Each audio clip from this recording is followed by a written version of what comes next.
Alright guys, this video is going to show you how to do hazard lights, flasher lights. You know, with these old cars, our cars always break down. We always pull to the side of the road, and the worst thing is we don't have hazard lights. Sometimes we don't even have fucking turn signals, you know.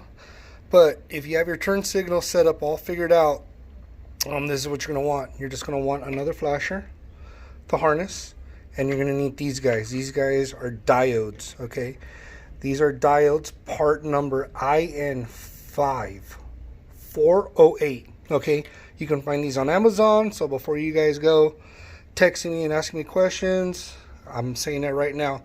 And the way these diodes work is, let me zoom in.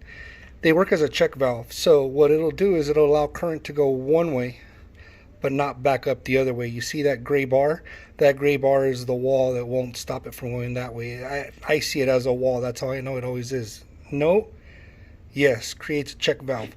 And what you're going to want to do is you're going to want to get your flasher and wire another flasher. You may have a flasher in the car for your turn signals, but you're going to want another flasher.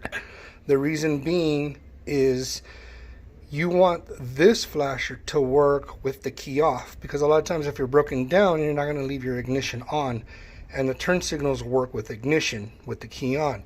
This one, you want it to work with the key off, constant battery. Okay, so when you're broken down, you want to be able to do it. So let me take you into the car and show you. Okay,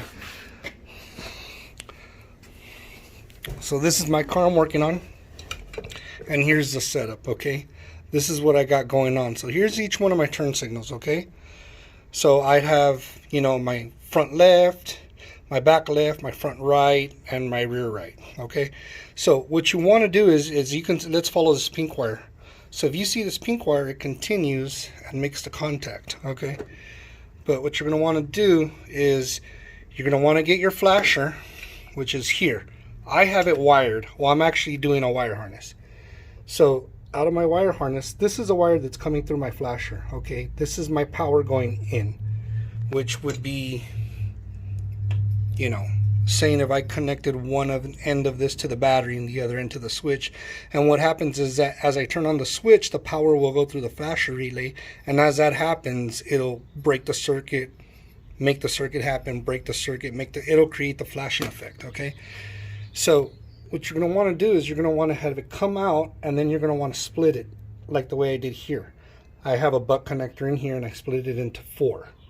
Okay, now the reason for the diodes is because if I was to just tie all these wires together and hook up the flasher, what's going to happen is when I turn on my turn signals, all of them will flash.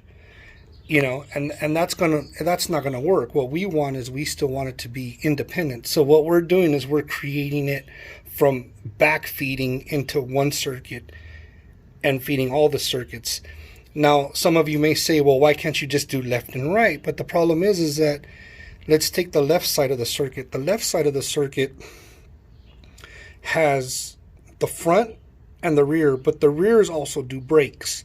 So that's why it's independent. You have to have just the front left flasher, and the back is a front left flasher plus the brake.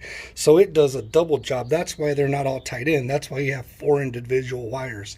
So the same thing would happen if I was to push the brake pedal, all of them would turn on. So what you want to make sure is you want to make sure you get your turn signals dialed in, working properly.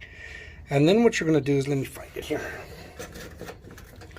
You're going to want to get your diode and wire it in just like that.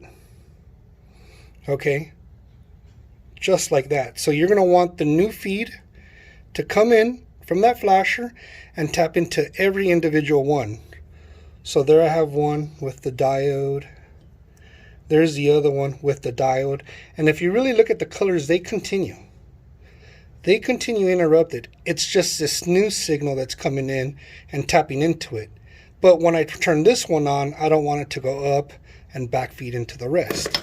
So let me show you what it'll work, how it'll work. So here's my switch that I'll mount later, and I'm going to turn it on. Hazards. Hazards are working. They're going. Got them good. So to use my turn signals, obviously I got to turn the car on.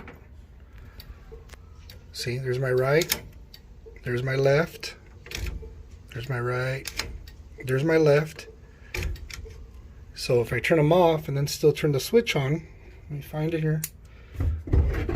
See, we're good to go. Turn the key off, I'm in trouble. We're still good to go. So I hope this helps you guys. You know, it's a little function that I know we all go through that we would love to have when we break down.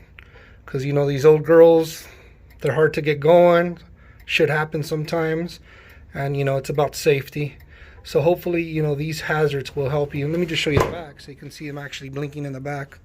I'm getting all my chrome done, so that's why I don't have my chrome and my taillights on. But there you go. You can see them. All right, guys. So I hope this helps you out.